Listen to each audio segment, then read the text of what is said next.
Buen día a todos. Algunos por ahí no los pude saludar, la mayoría sí. En primer lugar, gracias al Señor y a ustedes por darme el privilegio de estar aquí en esta mañana. Realmente es un honor y no somos dignos, ¿no?, de ser usados por el Señor para transmitir su palabra. Así que gracias a Él y a ustedes por la invitación. Les traigo saludos de la iglesia allí en San Fernando. Ya seguramente a esta hora están en comunión, terminaron el culto. Así empieza a las 10 y deben estar ahora disfrutando de ese tiempo. Así que vamos a meternos en el mensaje de esta mañana, ¿no?, y ver qué el Señor tiene preparado para nosotros. Siempre me pregunto, porque todos nosotros, tengo un problema, porque me gusta moverme para todos lados y acá me tengo que quedar bien fijo por el micrófono, ¿no? Pero bueno, por ahí en algún momento me escapo, pero no se preocupen. Todos nosotros todos los días elegimos cosas, ¿verdad? ¿Sí? Y elegimos cosas basados en gustos. Por ejemplo, si yo les digo esta mañana, el pastor recién anunció para el viernes 26 un pernil, ¿no? ¿Saben lo que es un pernil, no? Es esa pata de cerdo hermosa, rica, que como está bien cocidita en el horno. Si yo te digo a elegir entre el pernil para almorzar ahora al mediodía y una hamburguesa de McDonald's, ¿qué preferís?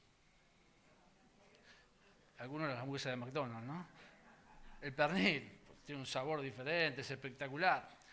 Yo al mediodía podrías comer un plato de ravioles de carne y jamón o de calabaza con salsa rosa y blanca, o un turrón. ¿Qué preferías comer? Un plato de ravioles, ¿no?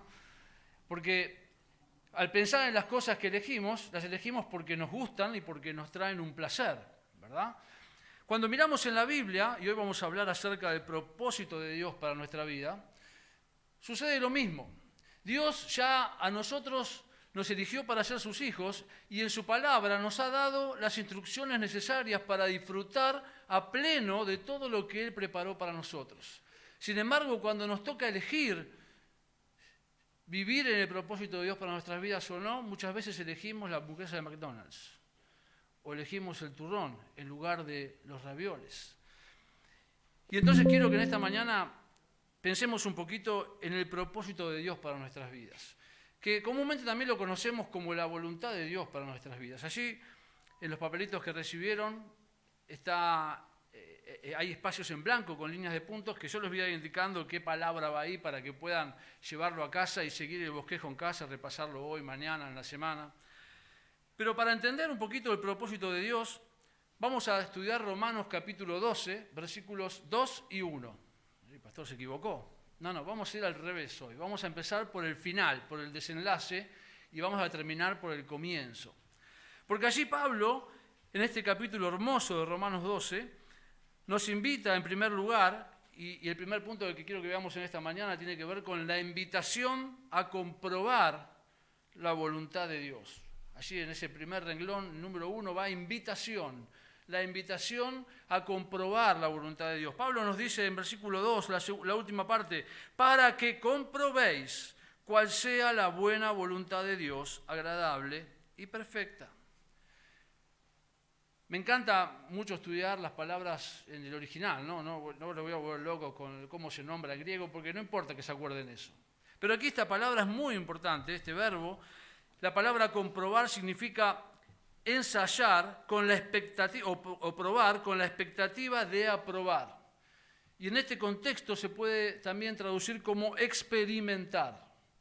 Y lo que está diciendo Pablo aquí para nosotros en esta mañana es que Dios nos está invitando a que podamos experimentar la voluntad de Dios en nuestras vidas. Dios quiere que sus hijos experimenten, prueben, aprueben el propósito de Dios para sus vidas. Ahora, ¿por qué cuesta tanto a los hijos de Dios? ¿Por qué nos cuesta tanto comprender el propósito de Dios en nuestras vidas? ¿Por qué nos cuesta tanto aceptar o vivir de acuerdo a su voluntad? Bueno, podríamos poner un montón de razones, pero creo que las dos principales es que quizás no conocemos qué es la voluntad de Dios y tampoco sabemos cómo es. Entonces quiero que veamos hoy esas dos preguntas. ¿Qué es la voluntad de Dios? Bueno, la palabra voluntad tiene que ver con un propósito. El propósito de Dios para tu vida y para mi vida. Podríamos definir la voluntad de Dios como lo que Él ha determinado y nos ha dejado escrito en su palabra en cuanto a la forma que deben conducirse cada uno de sus hijos. Y esa sería la voluntad de Dios. Dios ya determinó en su palabra cuál es su voluntad, su propósito para vos y para mí. Si miramos en capítulo 12, el resto de los versículos del 13 en adelante, podemos ver un pequeño bosquejo de cuál es la voluntad de Dios que Pablo les describe a los romanos en este capítulo. En versículo 3, por ejemplo, la voluntad o el propósito de Dios es que vivan en humildad, que ninguno tenga más alto concebible que el que debe tener, sino que piense de sí con cordura, con buen juicio. Entonces, vivir en humildad es el propósito de Dios para vos y para mí. En versículos 4 al 8, el propósito de Dios es que usemos los dones correctamente. Allí Pablo describe que el cuerpo es uno y tiene muchos miembros, pero cada uno ha recibido un don y ese don debe usarlo para la edificación del cuerpo. Entonces, el propósito de Dios para vos y para mí, o la voluntad de Dios, es que el don que Dios te dio, porque por lo menos uno Dios te dio cuando fuiste salvo, lo uses para el beneficio del cuerpo de Cristo aquí en San Miguel. En versículos 9 y 10, el propósito de Dios o la voluntad de Dios es que amemos a los demás en forma sincera. El amor sea sin hipocresía, aborreciendo lo malo, aplicándolos a lo bueno. Sed afectuosos unos con otros, con amor fraternal. El amar a otros sinceramente es el propósito de Dios para nuestras vidas. En versículo 11, tenemos que ser diligentes y no perezosos. Es la voluntad de Dios para nuestras vidas que seamos cristianos diligentes, no perezosos. En versículo 12 tenemos que gozarnos en la esperanza y perseverar. Tenemos que contribuir en versículo 13 para la necesidad de los santos. Tenemos que bendecir y no maldecir. Tenemos que gozarnos con los que se gozan y llorar con los que lloran. No tenemos que pagar con mal, sino con bien. Y podríamos así desarrollar todo el versículo, todo el capítulo. Allí está el propósito de Dios para vos y para mí. ¿Qué es la voluntad de Dios? Es que hagamos todo esto que Pablo describe, versículo 13 en adelante. Otros pasajes de la Escritura, en Colosenses capítulo 3, menciona que el propósito de Dios para vos y para mí es hacer morir lo terrenal, el viejo hombre, para vivir de acuerdo al nuevo, creado según Dios en la verdad y santidad. En Primera Tesalonicenses capítulo 4, la voluntad de Dios, dice Pablo allí, que es nuestra santidad, que vivamos en pureza sexual. En Primera Tesalonicenses capítulo 5, la voluntad o el propósito de Dios es que oremos todo el tiempo, que nos abstengamos de toda especie de mal. En Efesios, que leyó hoy el pastor, el pasaje al comienzo del culto, Efesios capítulo 4, que dejemos la mentira, que saquemos el enojo de nuestras vidas, que dejemos al Espíritu Santo que nos controle a ser llenos de Él, que dejemos la malicia, que seamos vestidos de benignidad, de bondad, de mansedumbre. Y todo eso es la voluntad de Dios para nuestras vidas. Así que cuando alguien te dice, ¿qué es la voluntad de Dios? La voluntad de Dios es lo que la Biblia nos revela acerca de cómo Dios quiere que nos conduzcamos todos los días de nuestras vidas. Y allí está. Y Dios nos invita a experimentar esa hermosa voluntad. Porque sabe que si vivimos de acuerdo a lo que Él nos ha revelado en su palabra, el resultado va a ser beneficioso para nuestras vidas. Una conversación cuando era más joven que teníamos entre todos los jóvenes era también, pero hay áreas en nuestras vidas en las que Dios no me revela su voluntad en la Biblia. Por ejemplo, nunca supe con quién me iba a casar en la Biblia. ¿Verdad? El nombre de mi esposa no estaba en la Biblia. Sí, Esther, ella se llama María Esther. Esther está, pero María no. Entonces tenía que unir dos nombres, no está. O qué trabajo me conviene o qué trabajo no me conviene. O qué auto puedo comprar o qué auto no puedo comprar. O podríamos, ¿no? Si voy a cambiar el lavarropas o la cama. No, eso la Biblia no nos revela. Entonces, ¿cómo descubro la voluntad de Dios allí? Bueno, usando los principios que tenemos en la Biblia para poder tomar decisiones que glorifiquen a Dios. Por ejemplo, si quiero saber con quién me voy a casar, ¿la Biblia dice que debo casarme con alguien incrédulo? Dice que no, ¿no? Entonces, así tengo un principio. Cuando voy buscando con quién, ¿no? Primero me pondré de novio, voy mirando en un chico o una chica que sea creyente, no incrédulo. Pero también la Biblia nos enseña que debemos ser espirituales, ¿verdad? Y que debemos crecer todo. Entonces, cuando voy buscando a alguien para compartir el resto de mi vida, voy mirando también que sea una persona controlada por Dios, que ame a Dios, que sirva a Dios. Y basado en principios, puedo ir tomando decisiones. Si oro a Dios por un trabajo y me llaman de un trabajo donde tengo que trabajar 14 horas por día, todos los domingos, y no puedo congregarme, ¿es un trabajo que va a glorificar a Dios? Seguramente no. ¿Dios puede darme un trabajo en el cual no trabaje los domingos? Sí, porque Él es fiel. Y porque prometió que se iba a ocupar de las necesidades de cada uno de sus hijos. Entonces, mientras busco un trabajo, voy tomando esos principios para poder tomar decisiones que glorifiquen a Dios. Entonces, la voluntad de Dios o el propósito de Dios para nuestras vidas está todo detallado en la palabra de Dios. Y la voluntad de Dios es lo que Él ya determinó para vos y para mí en su palabra. Pero ¿cómo es la voluntad de Dios? Bueno, Pablo dice aquí en versículo 12 que la voluntad de Dios está descrita por 3 adjetivos hermosos. El primero es que la voluntad de Dios es buena. Buena. La palabra buena significa bueno en su carácter o constitución y que es beneficioso en sus efectos. La voluntad de Dios es beneficiosa para mí y para vos. No es algo que va a ser perjudicial. A mí me encanta, ¿no?, comer las hamburguesas, no tanto de McDonald's, pero sí de otros, mostaza, ¿no? Me encanta esa comida chatarra. Pero si uno se pasa la vida comiendo comida chatarra, ¿hay consecuencias? Hay consecuencias. La primera consecuencia es que la billetera comienza a ser cada vez más flaquita, ¿no? Porque salen carísimos. El otro día veníamos a la reunión de oración con mi esposa y mi hija y dijimos, es tarde, no vamos a cocinar, entonces paramos en McDonald's. Y tenía ganas de seguir después, ¿no? Porque empezamos a buscar las promociones de los cupones porque era más barato, porque una hamburguesa vale como 3.000 pesos. Es terrible. Ahora, si uno come todo el tiempo comida chatarra, hay consecuencias. Pero la voluntad de Dios tiene consecuencias buenas, porque dice Pablo que es beneficiosa en sus efectos. Entonces, si miramos el propósito de Dios para nuestras vidas y lo seguimos y lo hacemos parte de nosotros, el resultado va a ser beneficio, porque así Dios lo dice. Si haces lo que Dios ya dijo en su palabra y lo pones en práctica, como resultado vas a disfrutarlo, porque va a ser un beneficio para vos. Pero también Pablo dice, en segundo lugar, que la voluntad de Dios aquí es agradable. Agradable. La palabra agradable se traduce como algo complaciente, lo que trae placer. Es algo que a uno lo hace sentir bien, que lo hace sentir cómodo. Y así es la voluntad de Dios cuando uno está haciendo lo que Dios nos dice en su palabra. El resultado es que me siento agradable haciéndolo. No sé si te ha pasado, has invitado seguramente a amigos o familia o un hermano de la iglesia a tu casa, y cuando viene un hermano de la iglesia uno quiere atenderlo bien, ¿no? Entonces invitas a alguien y decís, bueno, va a venir a comer el pastor Adrián con su esposa, entonces vamos a poner las mejores tazas para compartir el café, compramos unas facturas, no las de todos los días, compramos una factura buena, ¿no?, un poquito más caras, ponemos servilleta de tela, no de papel, un mantelito lindo, porque queremos que la persona que viene se sienta cómoda, ¿no? Y pasa que cuando la persona se siente cómodo, 1 hora y media, 2 horas, 3 horas, 4 horas, y mirás el reloj y la persona nunca más va a irse, ¿no? Nunca dice, che, Yora, mirá qué tarde que es.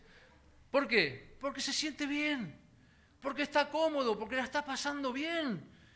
Y esa es la idea de la voluntad de Dios en nuestras vidas. Cuando hacemos y estamos en medio de lo que Dios preparó para nosotros, nos sentimos bien, no tenemos ganas de salir de ahí. Porque así es el resultado de la voluntad de Dios en nuestras vidas. Y en último lugar, Pablo dice que es perfecta. Y la palabra perfecto aquí significa acabado, completo, de cosas que no tienen más necesidad de nada. Y lo que Dios pensó para vos y para mí, y lo dejó escrito en su palabra, es algo perfecto que nos complementa de manera fantástica. No sé si te gusta armar rompecabezas. No, a nosotros nos encanta, mucho más a nuestras hijas, y compramos, o las chicas compran esos rompecabezas que vienen de 2.000 piezas, ¿viste? Que tenés que armar una mesa de ping-pong para poder armar el rompecabezas, y das vuelta a las piezas y son todas del mismo color. Decís, ¿cómo vamos a armar esto? Pero vas de a poquito, de a poquito, de a poquito, y ya pasaron 7 meses y estamos por terminar de armar el rompecabezas de 2000 piezas. Y cuando llegamos a la última pieza y la ponemos, qué placer, ¿verdad? Es perfecto, porque esa pieza encaja ahí y va perfecta. Y esa es la idea de la voluntad de Dios en tu vida y en mi vida. Es como esa pieza de rompecabezas que encaja perfecta. Y así es la voluntad de Dios para vos y para mí. Entonces, Dios nos invita a que experimentemos esa voluntad. La voluntad de Dios es el propósito de Dios para vos y para mí. ¿Dónde lo encuentro? En su palabra. ¿Y cómo es la voluntad de Dios? Es buena, beneficiosa, es agradable, te da placer y es perfecta. Es lo que necesitas para ser completo. Pero Pablo, antes de invitarnos a disfrutar o experimentar la voluntad de Dios, también mencionó en versículo 1 y parte del versículo 2 que tenemos que prestar atención porque hay impedimentos que nos pueden llevar a no disfrutar la voluntad de Dios. Ese es el segundo punto. Hay impedimentos que nos pueden llevar a no experimentar o disfrutar la voluntad de Dios en nuestras vidas. Y el primero de ellos, el primer impedimento, está en versículo 1, en la primera frase, cuando Pablo dice, comenzando este capítulo 12, así que, hermanos, os ruego por las misericordias de Dios. El primer impedimento que puede hacer que no disfrutemos de la voluntad de Dios es la falta de comprensión. Falta de comprensión. Todas van a ser con C, así nos podemos acordar fácilmente. Pablo comienza aquí este capítulo diciendo así que, y ese así que podría también traducirse como por lo tanto. Es decir, por lo que dije antes. Él venía desarrollando un argumento ya en capítulos 9 al 11, comparando ahora al pueblo de Dios, Israel, con lo que era la iglesia. Pero en el final del capítulo 11, él se enfocó en algo tremendo que tiene que ver con la misericordia de Dios. Miren conmigo, ahí nomás, en capítulo 11, versículo 28, en cuanto al Evangelio, hablando del pueblo de Israel, son enemigos por causa de vosotros. Pero en cuanto a la elección de Dios, son amados por causa de los padres, porque los dones y el llamamiento de Dios son irrevocables. Pues así como vosotros en otro tiempo fuisteis desobedientes a Dios, pero ahora se os ha mostrado misericordia por razón de la desobediencia de ellos, así también ahora estos han sido desobedientes para que por la misericordia mostrada a vosotros, también a ellos les sea mostrada misericordia. Porque Dios ha encerrado a todos, judíos, no judíos, gentiles, no gentiles, en desobediencia para mostrar misericordia a todos. Y comienza entonces el versículo 1 del capítulo 12 diciendo, os ruego, como diciéndole, por favor, no se olviden de la misericordia de Dios. Y sabes, un gran problema para los cristianos al disfrutar o poder experimentar la voluntad de Dios es que somos olvidadizos. Algunos cristianos piensan que le hicieron un favor a Dios por haber sido salvos. ¿Qué había sido de la iglesia, no? De Dios, si no me hubiera salvado. Y lo que Pablo está describiendo aquí es que vos y yo fuimos receptores de la misericordia de Dios. La palabra misericordia significa compasión, piedad hacia los males de otros. Pero en el contexto donde está usada aquí por Pablo tiene que ver con algo más, y es que Dios no nos dio, ni a vos ni a mí, lo que nos merecíamos. Vos y yo merecíamos, según la Biblia, la separación eterna de Dios. Pablo dijo así por Romanos capítulo 3 y capítulo 6 y capítulo 5, que todos nosotros somos pecadores y como consecuencia de ser pecadores estamos separados de la gloria de Dios. También dijo en Efesios que somos hijos de desobediencia, hijos de ira, merecedores del castigo eterno del infierno. Y eso es lo que merecíamos. Vos y yo merecíamos ir al infierno porque éramos pecadores perdidos. Pero ¿sabés? Porque Dios te amó y me amó, no nos dio eso.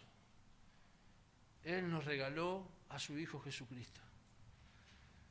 Para que en la cruz Jesús, viviendo 33 años en este mundo en forma de hombre, siendo Dios 100%, y sin pecado, cargó sobre su cuerpo el pecado que vos y yo debíamos cargar, derramando hasta la última gota de su sangre, para que por medio de esa sangre preciosa pudiéramos ser limpiados, y al poner nuestra fe en Él como único y suficiente Salvador, poder recibir el perdón de los pecados y la salvación preciosa que trae como consecuencia la vida eterna para siempre con Dios. Y Dios no nos dio lo que nos merecíamos, que era la condenación, y eso es misericordia. Él nos regaló la salvación preciosa. Y Pablo dice aquí que ruega a estos hermanos que entiendan que si ellos no comprenden la misericordia de Dios, va a ser un impedimento para poder disfrutar y experimentar el propósito de Dios para nuestras vidas. Porque si no entendemos que somos salvos por gracia, vamos a andar por este mundo creyendo que somos salvos porque somos los mejores, y vos y yo éramos pecadores. Seguimos siendo pecadores perdonados y redimidos. Y la falta de comprensión puede ser un impedimento para experimentar la voluntad de Dios. El segundo impedimento que Pablo menciona aquí en versículo 1 es que también la falta de consagración puede ser un impedimento para experimentar la voluntad de Dios. Así que, hermanos, os ruego por las misericordias de Dios que presentéis vuestros cuerpos en sacrificio vivo, santo, agradable a Dios, que es vuestro culto racional. El verbo presentéis es un verbo infinitivo, es decir, denota que uno lo hace. Y presentar significa poner al lado de, es decir, poner al lado de Dios, presentar a Dios. Y aquí Pablo dice que debemos presentar nuestros cuerpos. Lo que está diciendo aquí el apóstol Pablo es que debemos estar dispuestos a darle todo lo que somos a Dios, consagrar nuestra vida a Él. Hace muchísimos años, cuando era joven, no tantos, porque muchísimos parece mucho tiempo, ¿no? Entonces, hace algunos años, cuando era joven, participé muchos años del campamento de jóvenes en Palabra de Vida, en San Miguel del Monte, seguramente conocen, ¿no? Así el lugar. Muchos años fui equipante de ese campamento, así que estaba a los 3 meses, pero uno de mis primeros años estaba allí, y todos los campamentos que arrancaban los lunes y terminaban los sábados a la tarde, tenían el viernes a la noche una actividad especial, que era el fogón. Entonces, escuchabas predicaciones toda la semana, ¿no? 2 mensajes a la mañana. Ya llegó un momento que decía, paren de predicar. No. Invitabas personas y querían ir a jugar al fútbol y cuando había predicaciones. Pero después de escuchar las predicaciones en la semana, el viernes al fogón. Armaban ahí cerca de la laguna, hermoso, todo un espacio con troncos grandes, y en el medio prendían una fogata. Y el predicador después animaba a todos los presentes a consagrar su vida al Señor. Entonces pasaban los consejeros con un manojo de ramitas, de palitos, donde vos tomabas el palito, y si Dios habló a tu corazón, podías acercarte al fogón y allí, en símbolo de tu vida, algunos se tiraban al fuego sacrificando, eso no. Como un ejemplo, tirabas el palito allí. El consejero te hablaba después, te decía, ¿qué hiciste? ¿Por qué lo hiciste? Bueno, yo lo hice, uno de los primeros años, pero lo hice en forma racional, como dice Pablo aquí. Dios tocó mi corazón allí, entendiendo de que era importante poner mi vida a disposición de Él y al servicio de Él. Tengo amigos que han tirado palitos,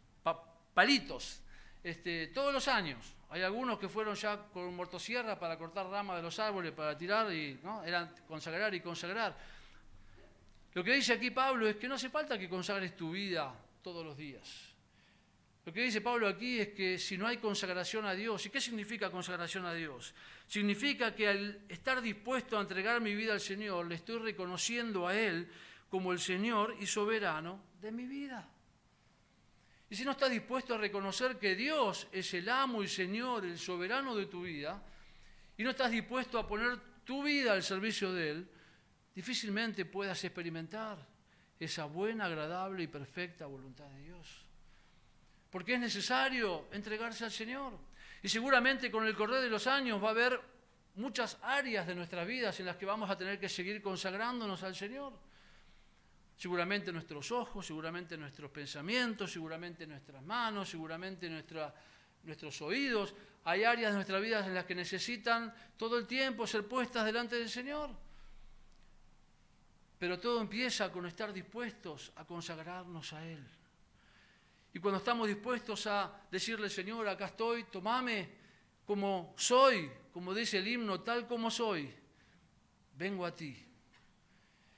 Y cuando estoy dispuesto a decirle eso al Señor y hacerlo de corazón, entonces disfrutar y experimentar la voluntad, el propósito que Él tiene para mi vida será algo maravilloso. Pero cuando no estoy dispuesto a entregarme a Él, difícilmente pueda disfrutar del propósito y del plan que Él preparó para vos y para mí. El tercer impedimento que Pablo menciona aquí en versículo 2, la primera parte, es la falta de conversión. Ahora vamos a explicar bien esta palabrita, pero dice, no os conforméis a este siglo. La palabra conformarse significa dar la misma figura o apariencia que. Es decir, la idea es aquí un molde. ¿Vieron cuando uno llega a la Pascua? Ahora son incomprables, pero llega la Pascua y uno va a comprar en Pascua, aparte de rosca, ¿qué más? Huevitos, ¿no? O conejitos, o gallinitas, ya se vende de todo. Incomprables, ¿no? Este año. Pero un huevito de Pascua. Entonces uno va y vas a ver en los comercios, en la panadería, en las chocolaterías, tenés huevitos chiquititos, más grandes, más grandes, más grandes, más grandes, ¿no? Tenés de todas las formas. Y todos tienen diferentes formas. Bueno, toda la forma de huevo. Pero después afuera los van decorando. Ahora, el chocolatero, ¿qué hace eso? ¿Tira el chocolate así en la mesada y sale el huevo? No, hay un molde. Tira el chocolate líquido, lo deja secar y cuando el chocolate se seca sale la forma de acuerdo al molde. Y la idea de la palabra conformarse es esa. Y Pablo dice aquí que es importante no conformarse, no tomar la forma ¿de qué? De este siglo. Y cuando habla de siglo, está hablando del sistema que gobierna este mundo, de los valores que este mundo nos quiere vender. Y tristemente hoy en día muchos cristianos van tomando la forma de este mundo. Y entonces comenzamos a incorporar a nuestras vidas valores que no tienen nada que ver con los valores que Dios nos enseña en su palabra. Entonces comenzamos a ver como algo normal la homosexualidad, el lesbianismo. Comenzamos a ver como algo normal que las personas sean inmorales, el concubinato, el alcoholismo, la drogadicción, cuando la Biblia nos enseña que Dios aborrece todas esas cosas. Y tristemente muchos que dicen ser hijos de Dios terminan tomando la forma del mundo. Por eso el impedimento es la falta de conversión. La palabra conversión significa cambiar o transformar una cosa en otra distinta. Usamos mucho esta palabra para hablar de salvación, ¿verdad? Cuando alguien pone su fe en Cristo como único y suficiente Salvador, decimos la persona se convirtió. ¿Qué significa que se convirtió? Iba camino al infierno, creyó en Cristo como único y suficiente Salvador, se convirtió, ahora camina para vivir con Jesús, para ir al cielo. Y la idea de un convertido es que si ibas camino para allá sin Dios y te convertiste, ahora tu vida debe ser igual o diferente. Diferente. Y aquí incluye esa idea. Tenemos que vivir en forma diferente. Eso tiene que ver con nuestra forma de hablar, con nuestra forma de vestir, con nuestros hábitos, con lo que escuchamos, con lo que dejamos entrar por nuestros ojos, con lo que a donde dejamos a nuestros pies llevarnos. Es importante entender que si no hay una conversión, vamos a terminar conformándonos a este mundo. Y recuerdan allí Juan, en 1 Juan capítulo 2, él exhortó a la iglesia a la que estaba escribiendo la carta diciéndole, no améis al mundo, ni las cosas que están en el mundo. Si alguno ama al mundo, el amor del Padre no está en él. Porque todo lo que hay en el mundo, los deseos de la carne, los deseos de los ojos, la vanagloria de la vida, no provienen del Padre, sino del mundo. Y el mundo pasa y sus deseos, pero el que hace la voluntad de Dios, el que experimenta el propósito de Dios para su vida, permanece para siempre. Entonces, hermanos, la falta de conversión puede ser un impedimento para experimentar y disfrutar el plan o el propósito de Dios para nuestras vidas. Vimos entonces que Pablo nos invita a experimentar la voluntad de Dios y que también nos advierte acerca de impedimentos. El primero, la falta de comprensión, la misericordia de Dios. El segundo, la falta de consagración, entregarse por completo al Señor. El tercero, la falta de conversión, no amoldarse a este mundo. Y el último, en versículo 2, la segunda parte, la falta de un cambio de mente. La falta de un cambio de mente. Si no, dice Pablo, transformaos por medio de la renovación de vuestro entendimiento. La palabra transformar es un verbo imperativo, es algo que debemos hacer, un mandato que tenemos que obedecer. Tenemos que transformarnos. Y de la palabra griega, metamorfo, se deriva la palabra que conocemos seguramente, metamorfosis. ¿No? ¿Conocen esa palabra? Y es una palabra combinada en griego. Meta, implicando un cambio, y morfe, de forma. Es decir, que debe haber en aquellos que nos hemos convertido y que hemos pasado de muerte a vida, debe haber un cambio de forma. Y Pablo lo aduce aquí al cambio de mente. Necesitamos cambiar radicalmente nuestra manera de pensar para poder disfrutar, experimentar y comprobar la buena, agradable y perfecta voluntad de Dios en nuestras vidas. Algunos piensan que ya está, me convertí, ahora vivo así por el resto de mi vida. No, la vida cristiana no es estática. En la vida cristiana hay que seguir avanzando y la manera de avanzar es cuando dejamos que la palabra de Dios nos vaya transformando todos los días. Que la palabra de Dios nos vaya enseñando. Me encantó escuchar hoy a compartir, cuando llegué a la mitad del estudio inductivo, cómo los hermanos compartían lo que habían aprendido de Santiago capítulo 2, ¿no? De cómo es la fe verdadera, si es muerta o no, si produce obras o no, y así todos compartiendo con convicción.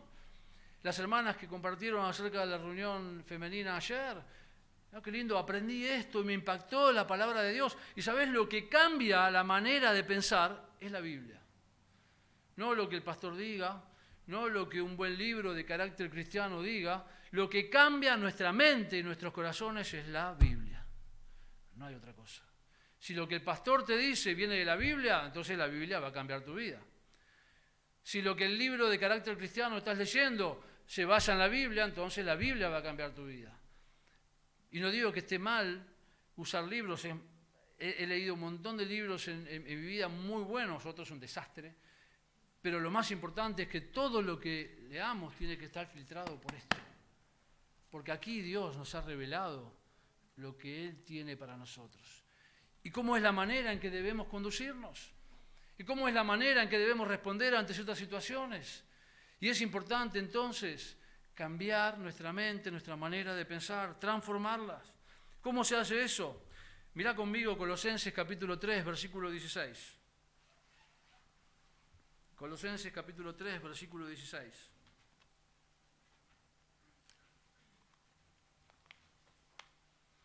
Dice Pablo allí en Colosenses, la palabra de Cristo more solamente los domingos en el tiempo del culto en vuestras vidas. Yo tengo otra versión entonces. La palabra de Cristo more en abundancia, en vuestros corazones, enseñándoos y exhortándonos unos a otros en toda sabiduría.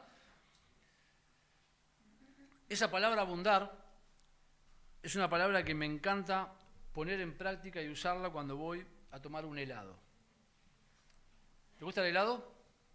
A mí me encanta, ¿no? Entonces voy a la heladería y mi señora siempre elige el vasito de cucurucho más barato y yo elijo el cucurucho más caro. Porque, ¿no? En realidad no cucurucho, porque el cucurucho te engaña, ¿viste? Entra poca cantidad. Entonces elijo el pote de plástico, porque ahí va hasta el fondo, y le digo, haceme como el cucurucho, el conito hacia arriba, ¿no? Entonces cuando estás sirviendo el helado, me gusta decir al heladero que abunde, ¿no? Que abunde. Que no, ¿viste? Que no te ponga... O cuando compras helado de kilo y están en casa, ¿viste? Viene la familia, y el que sirve pregunta, ¿de qué gusto querés? Yo digo, todos. Entonces yo voy mirando cuando va sirviendo, porque hay algunos que el pote tiene esta altura y algunos lo ponen al ras. Yo digo que abunde, ¿no? Que abunde. Y si me sirvo último, mejor, porque así me agarro el pote, lo que quedó dentro del pote. Porque esa es la idea. La palabra de Dios debe abundar, debe caer así hacia los costados, como ese helado rico que estás comiendo. Así debe estar la palabra de Dios en nuestras vidas, enseñándonos y exhortándonos. ¿Por qué? Porque eso va a producir un cambio en nuestros corazones. Dice Pablo allí al terminar el versículo 16, nuestros corazones van a ser activos en cantos, himnos y cánticos espirituales. La consecuencia de estar gozosos y alabar al Señor es porque la palabra de Dios está haciendo un efecto en nuestras vidas. Me encanta ver a hermanos en la iglesia que por ahí están haciendo algo, están limpiando y están tarareando un himno, un corito, y pues están trabajando, están diciendo, ¿no? Como cantamos hoy, cuán grande es Él. Y eso sale de su corazón. Y hay otro joven allá tocando el rock, ¿viste? Cantando un rincón. Es lo que hay en su corazón también, ¿no? Si la palabra de Dios abunda, hay un cambio de manera de pensar. Cuando no abunda la palabra de Dios, no vamos a pensar diferente. Y eso es un impedimento para comprobar y disfrutar la voluntad de Dios. Hebreos capítulo 4, versículo 12, mirá conmigo allí. Hebreos capítulo 4, versículo 12. Hermoso versículo, porque la palabra de Dios es viva y eficaz. Yo no sé si debe haber algún manuscrito o algún libro que sea tan antiguo y tan actual como la Biblia. ¿No? Porque libros han escrito millones y millones de personas. Y la Biblia tiene más de 2000 años. Y sigue siendo tan actual como si Pablo lo hubiera escrito, o Pedro hubiera escrito, o Juan hubiera escrito ayer. ¿No? Y esa es la Biblia. La Biblia es así, la palabra de Dios es viva y eficaz.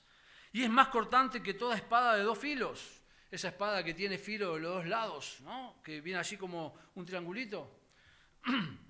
Y penetra hasta partir el alma y el espíritu, las coyunturas y los tuétanos. ¿Sabes lo que es el tuétano? Es un huesito que está dentro del cuerpo donde los médicos, los cirujanos no pueden llegar. Pero la Biblia llega. La Biblia llega hasta donde nadie puede llegar porque así es Dios.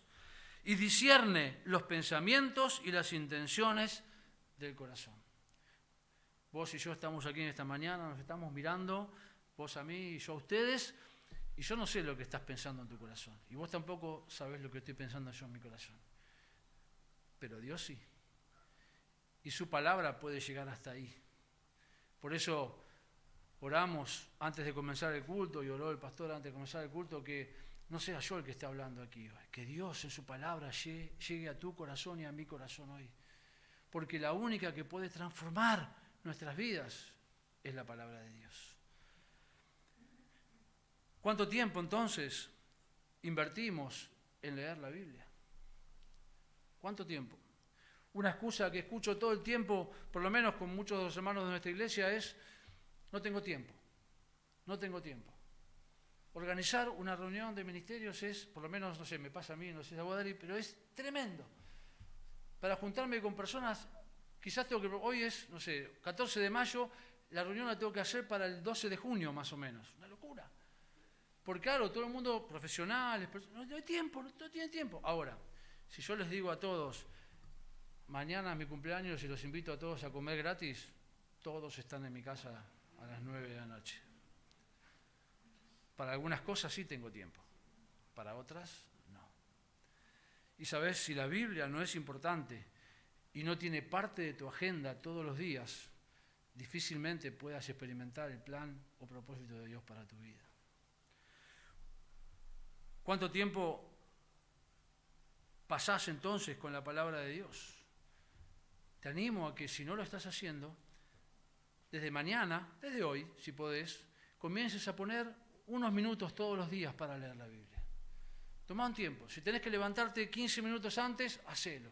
Si tenés que acostarte 15 minutos después, hacelo. Si tenés que comer 10 minutos menos, hacelo. Porque lo único que va a transformar nuestras vidas es la Biblia. Y si no está, no va a haber transformación. Repasemos entonces antes de la conclusión. Sabemos que Dios nos invita a comprobar o a experimentar la voluntad de Dios. Y aprendimos que la voluntad de Dios es el propósito que Él preparó para nuestras vidas y está revelado en su palabra. Allí, Él nos enseña todo lo que necesitamos hacer. Y también aprendimos que la voluntad de Dios es buena, beneficiosa para vos y para mí. Es agradable, nos hace sentir cómodos, nos da placer y es perfecta, es lo que necesitamos, como ese rompecabezas. Pero también vimos que puede haber impedimentos para disfrutar o experimentar la voluntad de Dios. La falta de comprensión acerca de la misericordia de Dios en nuestras vidas. Nunca te olvides que somos salvos por su misericordia. No porque había algo bueno en vos y en mí. Éramos pecadores. No hay bueno ni siquiera uno, dice Pablo. No hay quien haga lo bueno, no hay quien busque a Dios. Y por la gracia de Dios, vos y yo hoy disfrutamos de la misericordia de Dios. Todos los días, porque aún hoy cuando pecamos, Dios en su gracia nos perdona y nos da una segunda oportunidad y una segunda oportunidad y una segunda oportunidad. La falta de consagración, de entregarle a Él todo lo que somos. Otro impedimento es la falta de conversión, de tomar la forma de este mundo en lugar de ser amoldeados de acuerdo a la palabra de Dios. Y la falta de un cambio de mente, al no renovar nuestros pensamientos con la palabra de Dios. Entonces, para cerrar y concluir el mensaje en esta mañana, mi pregunta para vos es, ¿qué impide hoy que puedas experimentar esa voluntad buena, agradable y perfecta de Dios en tu vida? ¿Qué impide? Quizás te estás olvidando que fuiste salvo por la gracia y misericordia de Dios. Agradecerle todos los días a Dios por eso, porque no lo merecíamos. Y eso nos pone en perspectiva, porque cuando entendemos que estamos acá solo por la gracia de Dios, entonces me hace mirar cada día arriba y depender de Dios en todo lo que hago. ¿Estás dispuesto a entregar todo lo que sos al Señor en esta mañana, en esta tarde, en esta noche, a solas con Dios? No te preocupes, no voy a prender una fogata, ni un fogón, se va a prender fuego toda la alfombra. Tampoco traje los palitos para tirar en el fuego. Pero ¿estás dispuesto en esta mañana a decirle al Señor, acá estoy, tal como soy? Señor, quiero presentarme delante de ti para que seas el dueño y amo y Señor soberano de todo lo que soy. ¿Estás dispuesto a cambiar la forma para que te vayas amoldando a lo que Dios quiere que seas para Él, de acuerdo a su palabra? Si querés experimentar la buena, agradable y perfecta voluntad de Dios, hoy podés comenzar a hacerlo. Dándole gracias a Dios por su misericordia. Presentate a Él tal como sos. Transformá tu vida para que Dios sea el que controle y comenzá a vivir de acuerdo a esa preciosa voluntad. Y comenzá a cambiar tu manera de pensar por la palabra de Dios. Vamos a terminar leyendo Eclesiastés capítulo 3. Libro complicado, está allí después de los libros poéticos. Viene Génesis y un poquito después está Eclesiastés. Ahí lo vas a poder encontrar. Después de Salmos, Proverbios. Eclesiastés. Salomón, volviendo a un estado de locura, y si está en la Biblia es porque es inspirado por Dios, ¿no? Y está en el canon porque así fue aceptado. Y es un libro que nos enseña mucho, pero me encanta lo que dice Salomón aquí en versículo 11 al 14 del capítulo 3. Él, hablando de Dios, ha hecho todo apropiado a su tiempo. También ha puesto la eternidad en sus corazones. Sin embargo, el hombre no descubre la obra que Dios ha hecho desde el principio y hasta el fin. Sé que no hay nada mejor para ellos que regocijarse y hacer el bien en su vida. Además de que todo hombre coma y beba y vea lo bueno en todo en su trabajo. Eso es don de Dios. Y versículo 14. Sé, dice Salomón, que todo lo que Dios hace será perpetuo. No hay nada que añadirle y no hay nada que quitarle. Dios ha obrado así para que delante de Él teman los hombres. Lo que Dios ha hecho, aquí está. Dice Salomón, es perpetuo. No hay nada que añadir a esto, no hay nada que agregar. ¿Sabes? Hay libros que tienen 22 métodos de cómo ser el cristiano ideal, 48 días con propósito de las no sé qué. Todos buenos libros, con buenas intenciones. Aquí está lo que Dios hizo perpetuo.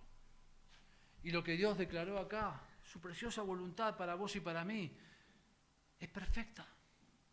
No tiene nada que añadirle ni nada que quitarle. Y eso está hecho para que vos y yo temamos delante de Dios. Entonces, como dice Pablo en Romanos 12, por tanto, hermanos, tomando en cuenta la misericordia de Dios, les ruego a cada uno de ustedes en adoración espiritual que ofrezca su cuerpo como sacrificio vivo, santo y agradable a Dios. No se amolden al mundo actual, sino sean transformados mediante la renovación de su mente. Así podrán experimentar cuál es la voluntad de Dios, buena, agradable y perfecta. Que al haber aprendido esta mañana acerca de lo hermoso de la voluntad de Dios para nosotros, seamos desafiados a comenzar a experimentar y disfrutar de esa voluntad perfecta, de ese propósito de Dios perfecto para tu vida y la mía. Amén. Que el Señor les bendiga.